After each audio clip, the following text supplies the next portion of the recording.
katanya syariah tapi kok mahal. Nah, untuk syariah Ya, masih dalam taraf eceran gitu sih. Dana yang digunakan untuk memberikan pembiayaan kepada anggota atau nasabah di lembaga keuangan syariah itu kan bukan dananya lembaga keuangan sendiri. Tetapi jadi ada 3 faktor tadi ya yang menyebabkan kita harus menerapkan jaminan tadi. Kalau sudah terpercaya semua, insya Allah aturan-aturan yang bikin ribet itu bisa dihilangkan kok gitu. Apapun kondisi usahanya, bahkan sudah sampai belangsak sekalipun, itu tetap berkewajiban mengembalikan pokoknya pokok. gitu. Iya.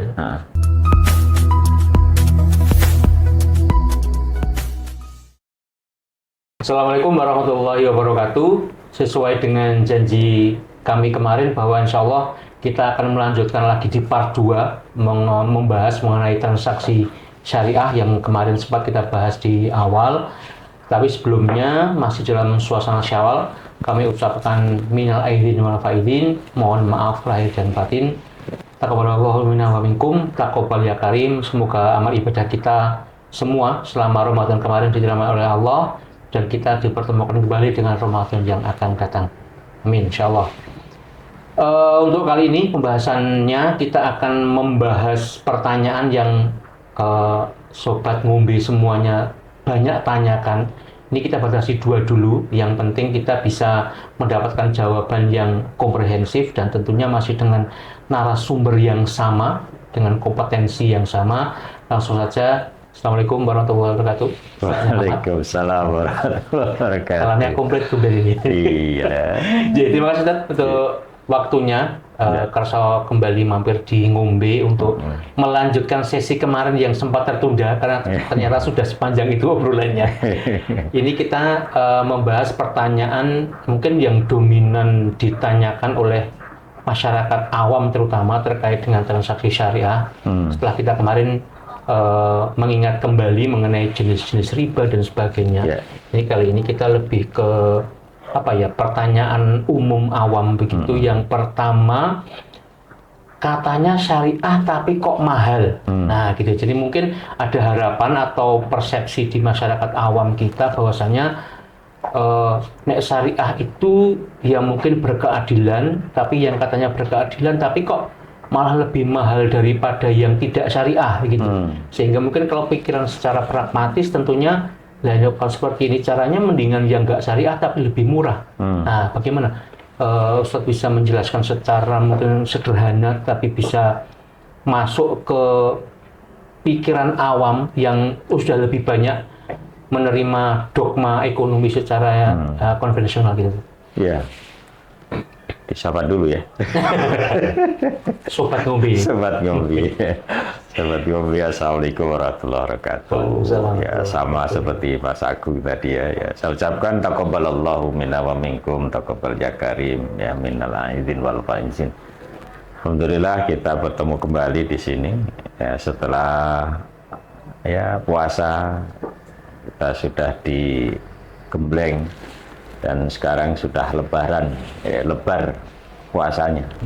Ya, meskipun masih ada sunnah kita untuk melaksanakan puasa 6 hari ya, yang pahalanya, ini saya mengingatkan, pahalanya sama dengan puasa 1 tahun, ya gitu. Mudah-mudahan sahabat Ngombe bisa menjalankan itu untuk menyempurnakan puasanya.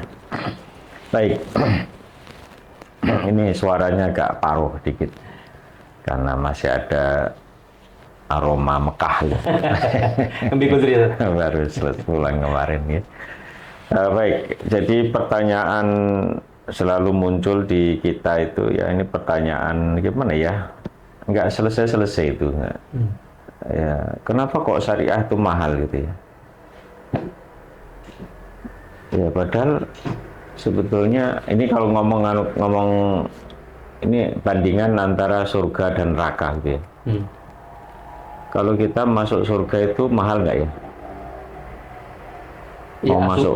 Asumsinya kalau kita menghendaki hal yang mengenakkan, ya biasanya bayar lebih mahal. Iya. Tapi kalau dalam perspektif dunia itu yang enak itu kan yang menjerumuskan neraka ya. Biasanya iya. Yang indah itu yang menjerumuskan ke neraka. Misalnya minum air, misalnya ini air mineral satu botol gitu ya.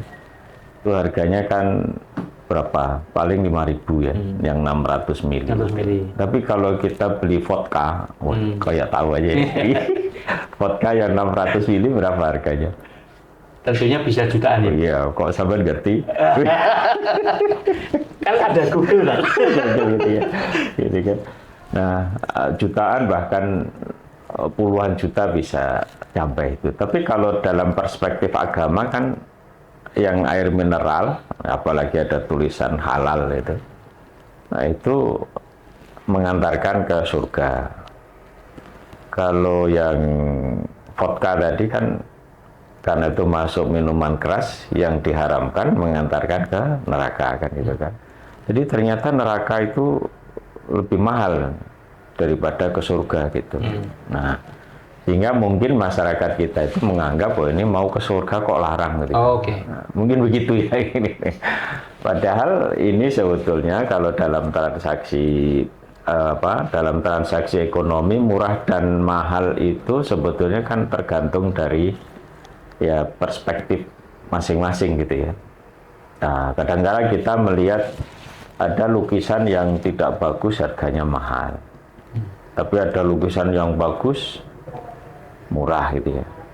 Karena satu yang melukis adalah orang terkenal dan punya nilai yang lebih gitu kan dibanding kalau misalnya lukisan anak SD yang cuma gunung 2 gitu ya. Karena kalau gunungnya 1 mesti disalahkan gurunya gitu.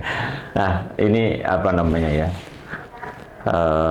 Ada perspektif dari atau persepsi masyarakat yang memang seperti itu. Tapi sebetulnya ini dalam perspektif ekonomi syariah ini mahal itu karena skala industri aja sebetulnya yang menyebabkan ini. Jadi kalau di konven itu kan satu dia perjalanan bisnisnya kan sudah lama gitu Mas ya.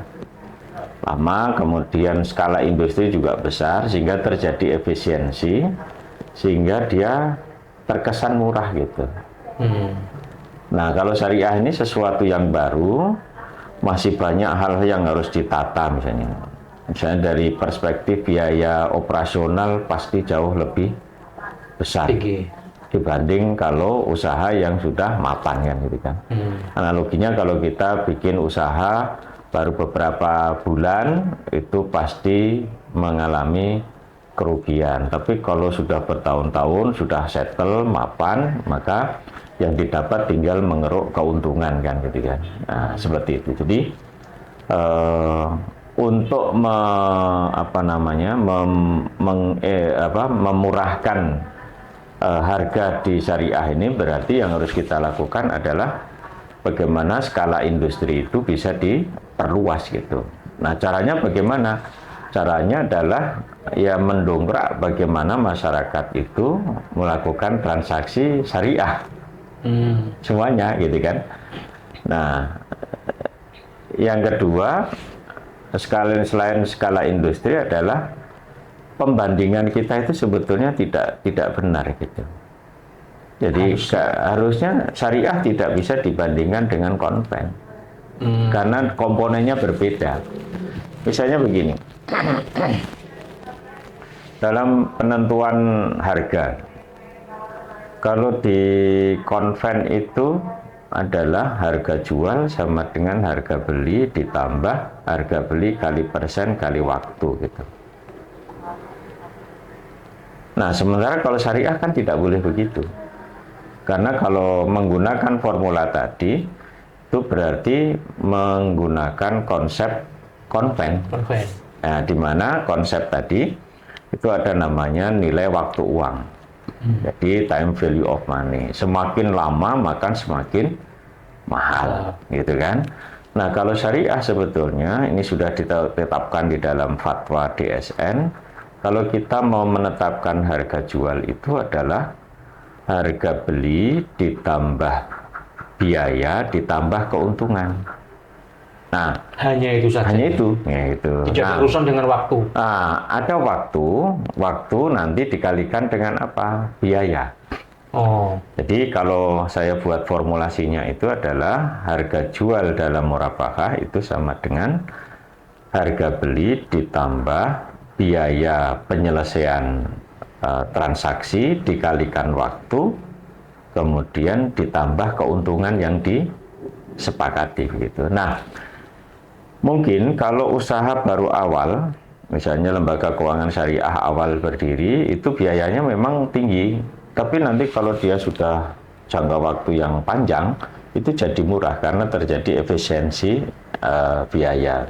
Karena banyak faktor yang menyebabkan biaya itu ya, satu tadi biaya operasional, kemudian di syariah yang ini tidak ada di dalam konven itu adalah biaya kepatuhan.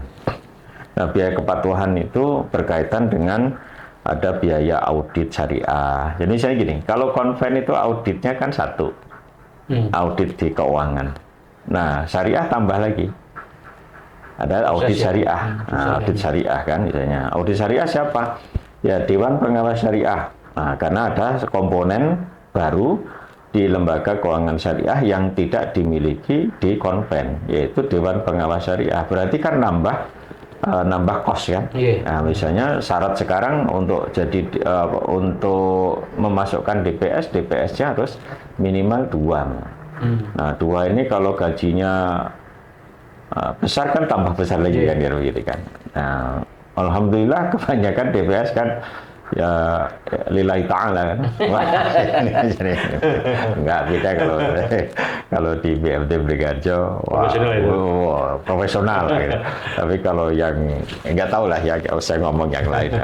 Nah, biasanya kan gitu kan. Jadi tetap ada ongkos yang lebih besar gitu. Yang itu tidak dikenakan di konven. Kemudian yang kedua, produk-produk yang ada di syariah ini kan sesuatu yang terus berupaya menyesuaikan kebutuhan masyarakat. Sehingga di situ ada ongkos pengembangan produk yang terus berkelanjutan. Kalau di konven relatif lebih settle gitu kan ya. Ya meskipun ada inovasi-inovasi terkait dengan teknologi. Nah, di syariah ini double. Selain persoalan teknologi, juga persoalan apakah satu produk itu sesuai dengan syariah atau tidak. Nah, jadi komponen yang berbeda ini tentu saja kita jangan mengambil bahasa Jawanya itu gebiah uyah ya. Antara syariah dengan konven sama. Nah, ini yang salah. Jadi persepsi masyarakat yang kalau namanya lembaga keuangan syariah maupun tidak syariah dianggap sama. Pada podcast yang lalu saya sampaikan sama-sama menggunakan nama Apple ya. Tapi yang satu tanpa pain, yang satu pakai pain. Nah, dua hal yang berbeda. Padahal kalau kita membandingkan itu kan ilmunya kan harus apple to apple kan. Ya, Apple aja tidak boleh kita bandingkan antara apel Amerika dengan apel Malang. Kalau apel Amerika untuk membalang kepala, apelnya yang pecah. Tapi kalau apel Malang, ya untuk membalang kepala, kepalanya yang pecah kan. Peras kan gitu kan seperti itu. Jadi itu yang harus dipahami. Jadi belum lagi selain biaya pengembangan, biaya pemasaran di kita ini kan belum masif ya Mas. Jadi pemasaran pemasaran produk syariah itu kan kita bisa hitung lah. Lembaga-lembaga keuangan syariah kalau masif mungkin malah lebih mahal lagi. Karena biaya pemasaran itu kan mahal sebetulnya kan. Jadi saya pernah mengikuti satu diskusi gitu ya. Ada satu merek sampo yang satu saset harganya taruhlah 50 perak gitu ya. Ternyata itu 70%-nya itu untuk pemasaran. Berarti kan mahal di pemasaran. Awal ya, tapi lama-kelamaan kan nanti jadi murah karena pengguna sudah semakin banyak, masyarakat tahu gitu kan. Nah, biaya pemasaran di kita ini kebanyakan lembaga keuangan syariah itu tidak masif dan dia hanya memanfaatkan momentum tertentu, yaitu ketika bulan Ramadan, ya gitu kan. Itu kalau setiap bulan terjadi upaya pemasaran yang seperti itu, mungkin bisa lebih mahal lagi begitu. Jadi, nah kenapa kok pemasaran itu harus mahal? Karena untuk mengubah perilaku masyarakat itu butuh ongkos yang besar dan waktu yang lama gitu. Kalau kita sales mungkin gampang ya, karena yang kedua yang dipasarkan ini kan produk jasa.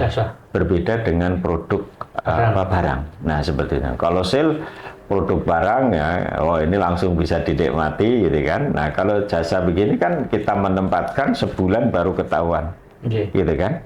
Kalau kita kalau beli makanan kan sekarang kita beli, sekarang bisa kita nikmati. Tapi kalau jasa sekarang kita transaksi, nikmatnya nanti sebulan kemudian ya, misalnya bagi hasil atau angsuran yang kita berikan ya, seperti itu. Jadi hal-hal itu yang menyebabkan biaya kita lebih besar sehingga harga jual kita jadi mahal. Belum lagi nanti ada risiko ya. Risiko kita ini juga berkaitan dengan upaya menjamin kepastian pemberian hasil kepada penyimpan. Nah itu kan perlu upaya yang keras ya, sehingga nanti mungkin ada kaitan dengan pertanyaan umum, kenapa di syariah kok tetap ada jaminan gitu. Nah ini juga selalu baik itu masyarakat awam maupun ustadz pun juga seringkali nanya, syariah kok pakai jaminan, gitu kan ya, mau masuk surga harus ada jaminan juga. Jaminannya puasa, amal ya kan gitu kan. Nah jadi itu, tapi secara garis besar ya, jadi syariah itu nanti tidak akan jadi mahal ketika skala industri kita semakin besar. Nah, kapan itu bisa besar? Ya mari kita beralih ke syariah sehingga nanti share market syariah itu semakin luas sehingga pemasarannya insya Allah bisa dikurangi karena antar anggota, antar nasabah sudah bisa cerita gitu. Ya, sudah bisa cerita gitu. Ketika nasabah itu bercerita satu dengan yang lain, sebetulnya kan mengurangi biaya pemasarannya gitu kan. Kemudian produk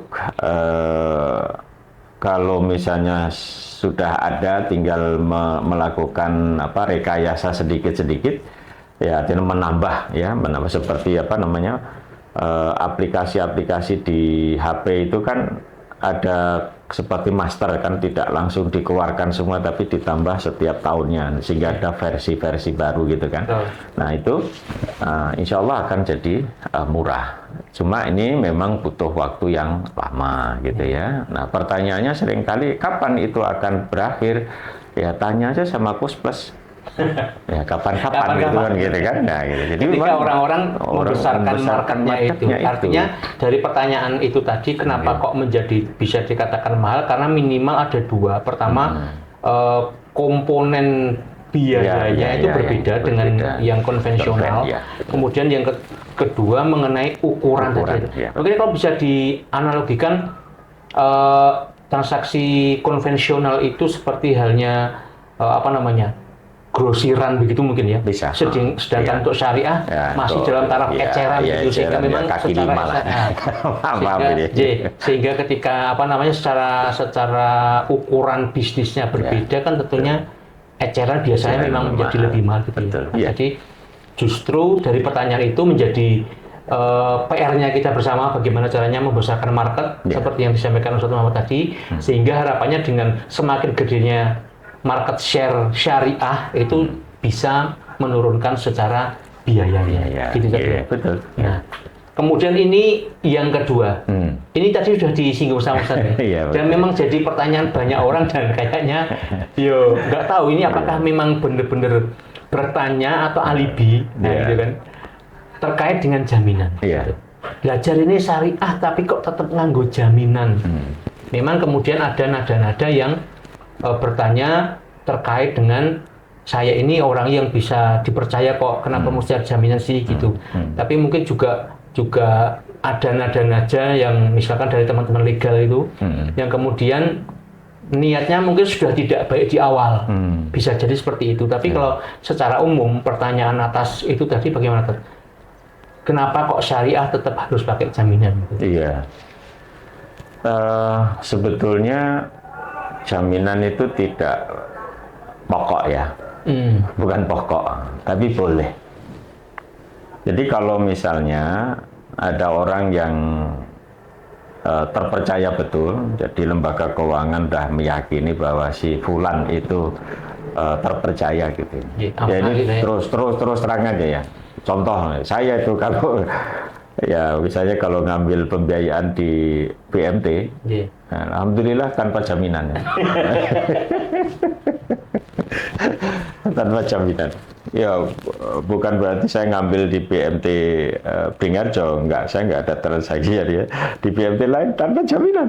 Nah gitu kan, karena apa? Dia sudah percaya betul gitu kan. Nah gitu kan. Cuma kan tidak semua orang.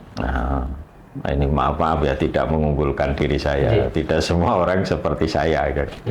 Karena kalau saya kan punya prinsip, selagi kita punya kewajiban, itu harus berupaya sekuat tenaga untuk mempercepat membayar.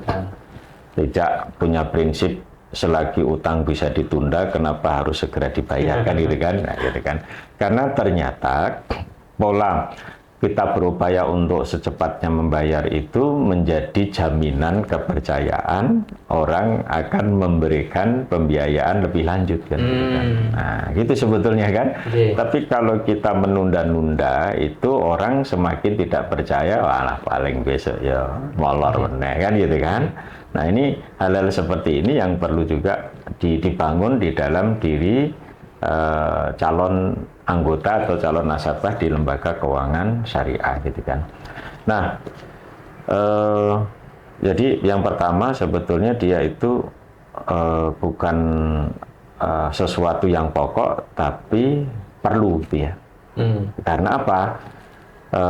Ya tadi tidak semua orang bisa dipercaya untuk bisa mengembalikan kewajibannya gitu kan.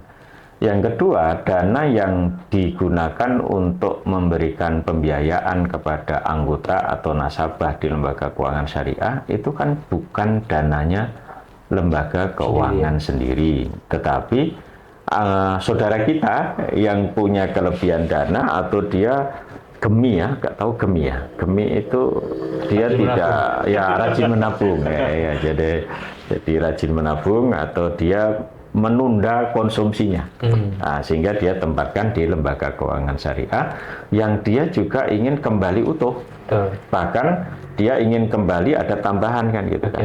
Nah ada bagi hasil ya, kalau utuh kan nanti di akad wadiah gitu kan, kalau ada bagi hasil nanti di mudharabah. Nah ketika dana ini nanti akan dibiayakan, kok yang dikasih pembiayaan itu tidak mengembalikan, terus siapa yang bisa menjamin itu? Nah, posisi lembaga keuangan syariah ini kan sebetulnya hanya sekedar perantara. Maka kalau dalam ilmunya kan lembaga keuangan syariah atau lembaga keuangan itu kan intermediary. Jadi memberikan jembatan atau memperantarai antara pihak yang surplus dana dengan pihak yang kekurangan dana. Dijembatani sehingga nanti dipertemukan itu. Nah, sehingga ya meskipun lembaga keuangan syariah juga harus punya backup kan, karena nanti ada ukuran yang namanya capital adequacy ratio-nya kan, entah itu BMT, bank atau apa harus tercukupi itu. Karena kalau tidak, nanti kalau terjadi kasus yang pembiayaan mengalami kemacetan ya, maka kan ada namanya penyisian penghapusan aktiva produktif ya, PPAP.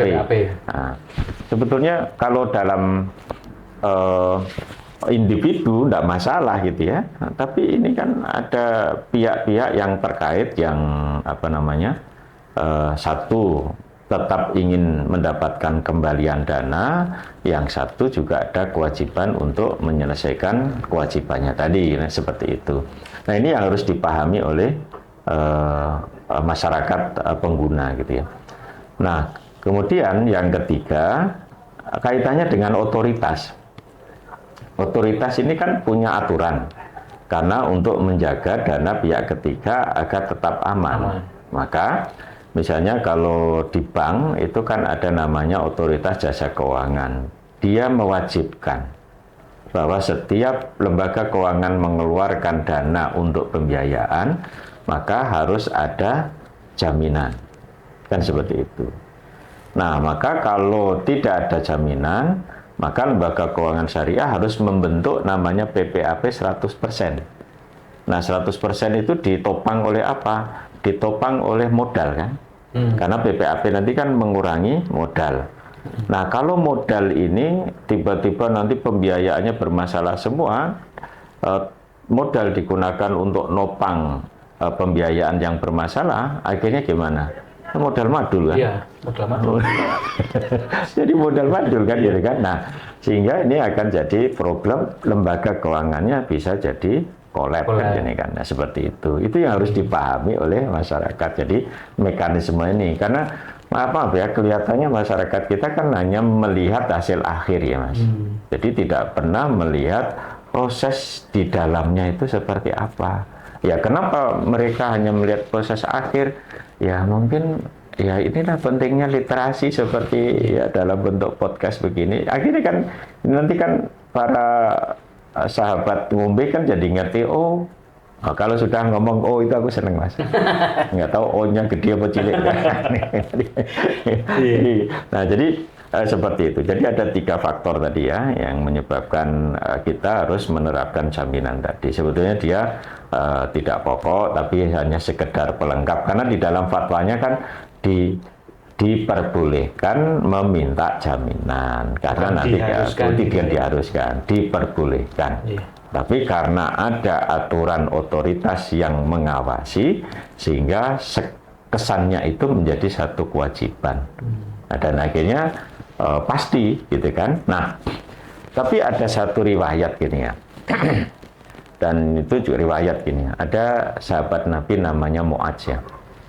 Mu'adz itu dapat mudharabah dari rekanan. Mudharabah berarti dapat dana 100% untuk usaha. Usahanya apa? Usahanya adalah jual minyak zaitun. Minyak zaitun. Kemudian minyak itu waktu itu ditaruh di botol. Nah, zaman dulu kan tutup botol itu tidak seperti sekarang yang pakai apa, dibukanya pakai apa itu ya. Nah, jadi dulu diikat gitu. Nah, diikat. Nah, kemudian ditaruh di gudang. Nah, malam zaman itu kan belum ada listrik ya. Nah, masih pakai sentir. Nah, ternyata ada tikus. Ya, di Arab ada tikus juga, gede-gede loh Mas. Wirok namanya. Nah, tikus itu mungkin haus. Nah, dia cari air. Dia melihat bahwa ini kelihatannya air gitu. Nah, akhirnya dia berupaya untuk mendapatkan cairan tadi. Nah, dia bingung. Akhirnya dia panjatlah botol itu, dan ternyata botol itu tuh pengguling. Nah, guling. Akhirnya ternyata cairan itu nggak ada di lantai. Nah, akhirnya dia cari mana ini agar cairan itu keluar. Akhirnya tutup botol tadi yang diikat tadi dikerat, dikerikiti ya, bahasa apa itu ya. Nah, kalau Indonesia ini dikerat, kalau bahasa Jawa dikerikiti ya. Akhirnya putuslah pengikatnya itu dan minyaknya tumpah. Nah, karena ada sentir tadi, ada dian tadi, akhirnya gudang itu terbakar karena minyak. Habislah dagangan Mu'adz tadi. Maka esok harinya Mu'adz menghadap Rasul, ya Rasulullah, celaka kami. Kenapa? Dagangan saya habis dimakan oleh api. Padahal itu adalah dana mudharabah. Nah, dana mudharabah. Dana mudharabah ini kalau di definisi fikih kan satu pembiayaan yang kalau ada untung bagi untung, kalau ada rugi bagi rugi. Selama kerugian itu bukan force major. Kerugian kalau ada rugi bagi rugi. Nah, kalau kerugiannya itu diakibatkan karena salah manajemen, maka si mudhorib harus mengembalikan pokok 100%. ya, 100% kan gitu kan. Tapi kalau force major maka si mudhorib, si pelaku usahanya tidak mengembalikan kerugian tadi gitu kan. Nah, kalau kita cermati kasus tadi, tikus itu kira-kira force major atau kesalahan si sahabat Mu'adz. Tikus, force major kan? Iya. Karena malam mungkin sahabat Mu'adz kan tidur, nggak ngerti kalau ada tikus yang usil begitu kan. Nah, force major. Tapi ketika Mu'adz itu menghadap Rasul, ternyata Rasul nanyakan, Mu'adz, apakah engkau memiliki aset yang lain? Ada ya Rasulullah. Maka dibawalah aset, bentuknya mungkin ya barang bukti gitu. Kemudian Rasul menjual aset tadi, kemudian Rasul mendapatkan uang, ini digunakan untuk mengembalikan pokok modal sahabatmu dan sisanya untukmu. Jadi kalau kita ambil dari kasus ini ada dua makna ya. Satu, penyitaan jaminan itu boleh, dan jaminan itu diperbolehkan ketika untuk mengembalikan kerugian yang diakibatkan oleh satu musibah tertentu. Nah, hal seperti ini jarang disampaikan. Ya, karena mungkin piknik bacaan kita kurang. Maaf ya, ya itu saya dapatkan ada di dalam buku yang ditulis oleh Afzalur Rahman, jadi Muhammad as a trader, jadi Muhammad seorang pedagang, itu diceritakan kasus ini bahwa ini yang juga sering saya sampaikan bahwa di syariah kan seringkali ada jaminan kemudian disita itu dianggap tidak syariah. Karena pernah ada seorang ustadz yang datang, saya waktu itu ngajar di Gontor gitu ya, di WA saya. Nah, manggil saya juga ustadz gitu kan. Urusan surga tanyalah dia gitu kan. Wah, ini ustadz ya. Kalau dai ya. Kalau dai tahu, tidak dai so. Nah, dia WA saya, Ustaz, mau tanya saya apa Ustadz ya bagi kan ya, sama Ustadz saling bertanya gitu kan. Di manakah lembaga keuangan syariah di Jogja yang sudah syariah? Ya saya jawab, semua lembaga keuangan syariah di Jogja itu syariah. Kalau namanya syariah. Nah gitu kan, persoalan teknis itu lain soal. Nah, wah ini diskusi panjang ini saja bilangnya. Gimana kalau saya pulang dari Gontor besok ke rumah kita diskusi gitu kan. Nah, akhirnya datanglah ke rumah setelah saya pulang. Ya, salah satu pertanyaannya itu dia tanya, masuk syariah kok pakai jaminan dan menyita gitu kan. Nah, terus saya jelaskan kasus itu tadi. Kemudian persoalan yang ketiga itu biasanya ini Mas, biaya. Biaya transaksi kenapa kok dibebankan kepada anggota atau nasabah, kok tidak dibagi dua gitu ya. Nah waktu itu tak jawab sederhana aja, Ustadz ke rumah saya tadi naik apa? Naik Grab, bayar berapa? 100.000, dibagi dua enggak? Oke. Kan si pelaku lembaga keuangan syariah kan yang mengelola. Dia sudah keluarkan biaya kan, maka biaya itu harus diganti kan gitu kan. Nah, ada dalam kaidah itu kan al-ghunmu bil ghunmi al-kharaj bidoman. Kalau kamu ingin mendapatkan return harus berani menanggung risiko. Kalau ingin punya pendapatan harus berani nanggung biaya kan begitu. Nah, jenengan sudah akan ada pendapatan, mendapatkan fasilitas dari lembaga keuangan, maka kompensasi atas fasilitas itu kan wujudnya biaya-biaya kan gitu kan. Nah, hal-hal seperti ini yang memang perlu literasi edukasi kepada masyarakat ya. Jadi, nah sayangnya forum-forum seperti ini kan sedikit yang hadir. Nah, saya punya forum ASJUS misalnya, ekonomi syariah Jumat sore. Alhamdulillah pesertanya cuma 5 gitu. Tapi 5 kalau istiqomah kan oke juga sebenarnya. Iya, kalau 5 terus gitu ya. Ya 5 aja kadang 3 datang, 2 tidak. Besok ganti orangnya kan gitu kan. Jadi materinya kan tidak.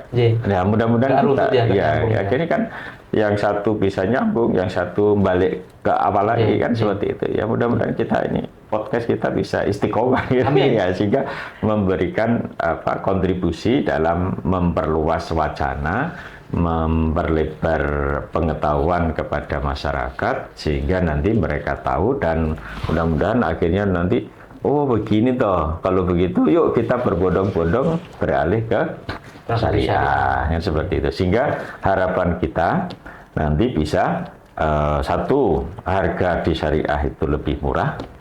Kemudian orang kalau sudah berbondong-bondong ke syariah terpercaya semua, mudah-mudahan otoritas nanti mengubah aturan seluruh transaksi di syariah tanpa ada jaminan. Nah kan gitu kan. Artinya sebenarnya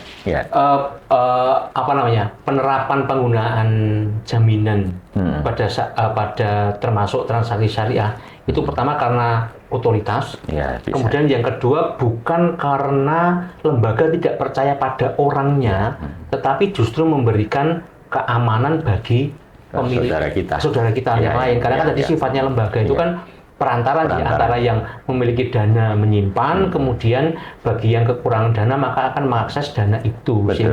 Sehingga selaku pengelola bagaimana caranya untuk menjaga keamanan ini, menerapkanlah jaminan itu, bukan dalam konteks kowe kok ora iso dipercaya, go jaminan kene, bukan dalam konteks itu. Jadi yang berikutnya juga agar lembaga ini bisa terpercaya oleh para investor ya.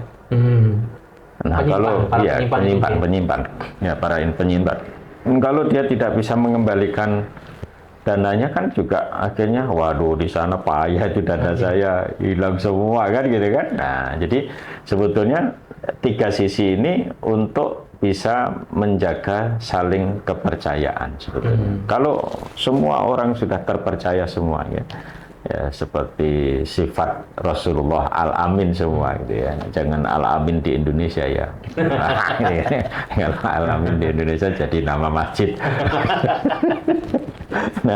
Nah, kalau sudah terpercaya semua, insya Allah aturan-aturan yang bikin ribet itu bisa dihilangkan kok gitu. Gitu kan? Iya. Nah, misalnya gini, kenapa di rentenir tanpa jaminan?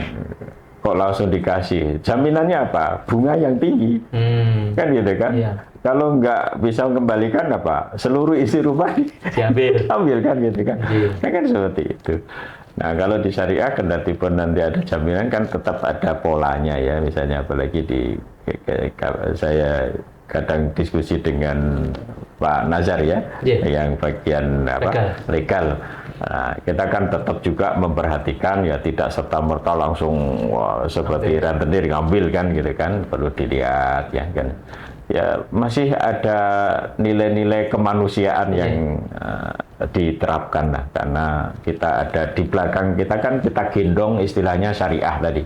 Jangan sampai kita mencederai syariah itu, nilainya namanya jadi ngedrop gara-gara kelakuan kita yang tidak baik kan.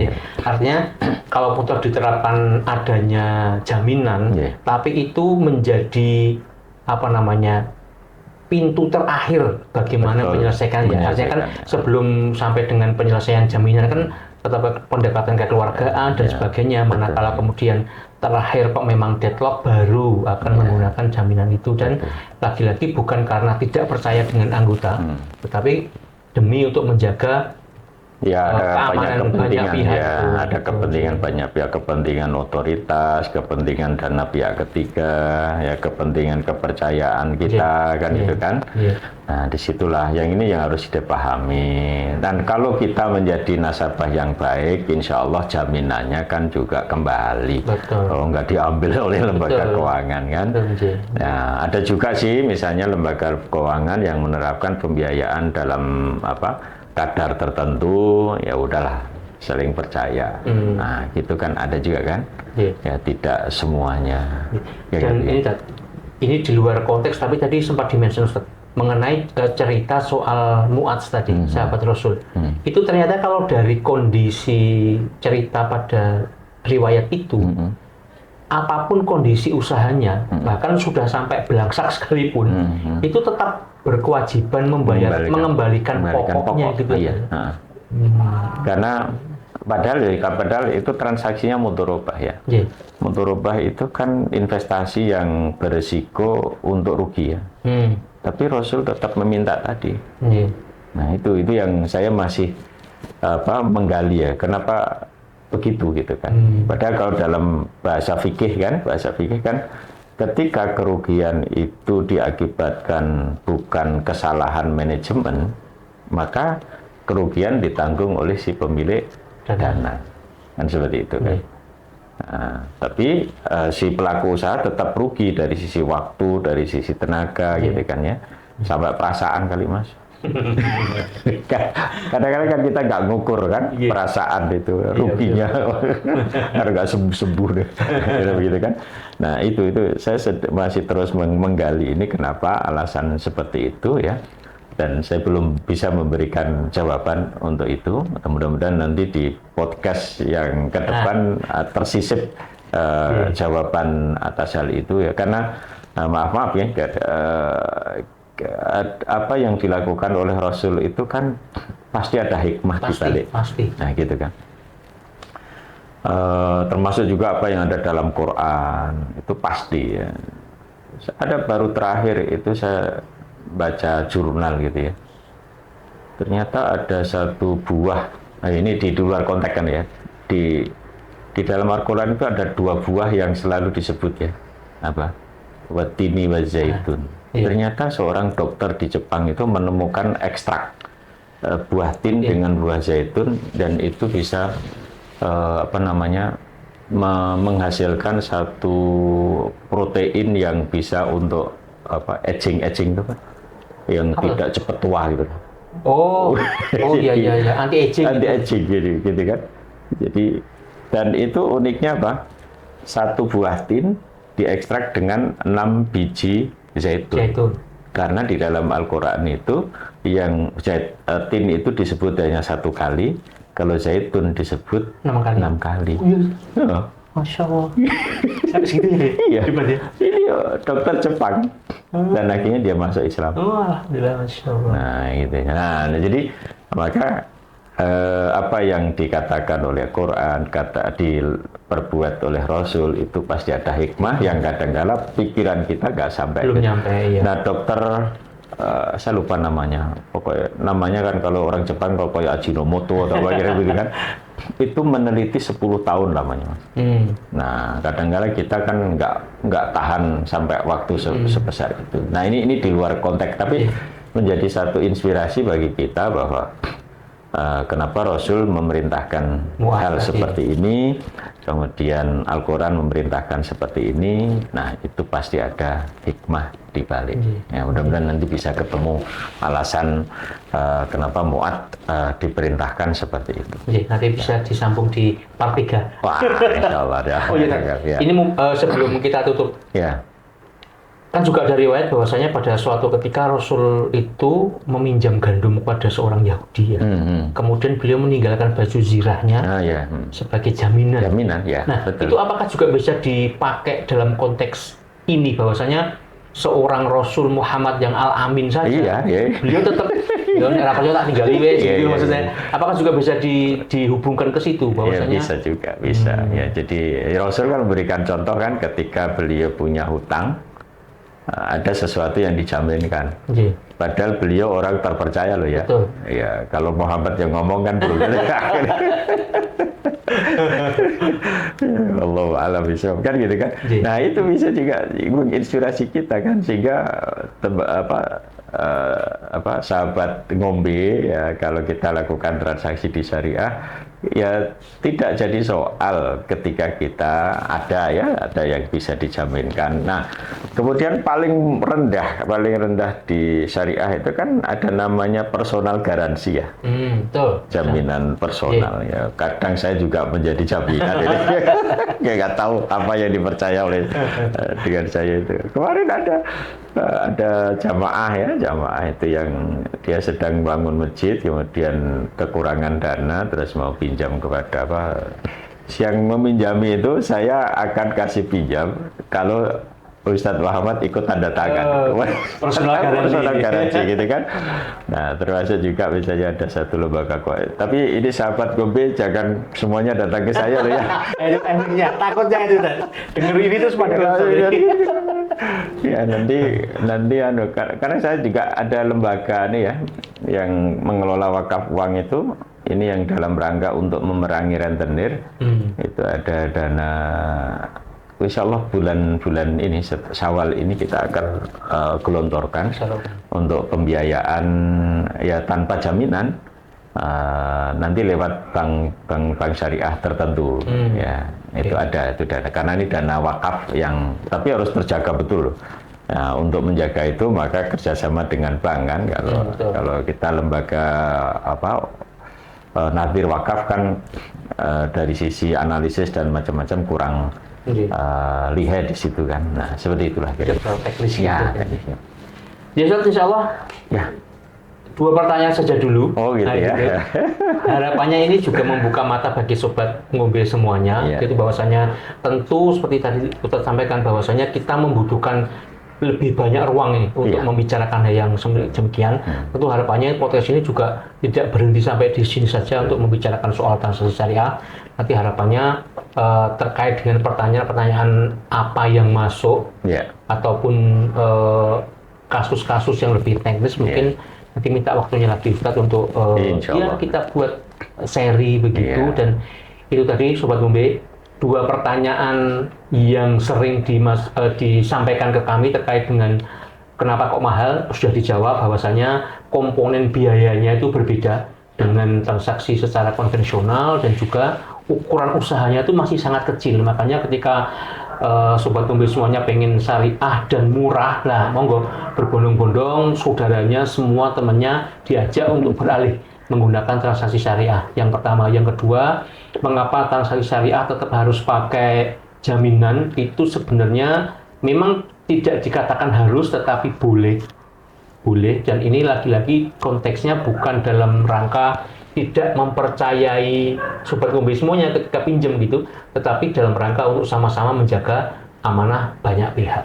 Jadi insya Allah itu kalau masih ada banyak pertanyaan atau apapun pertanyaannya terkait dengan transaksi syariah, bisa ditulis di kolom komen atau japri juga nggak ada masalah. Dan kita sambung di part berikutnya. Jangan lupa terus saksikan Ngombe, karena urip kuwi mung mampir ngombe.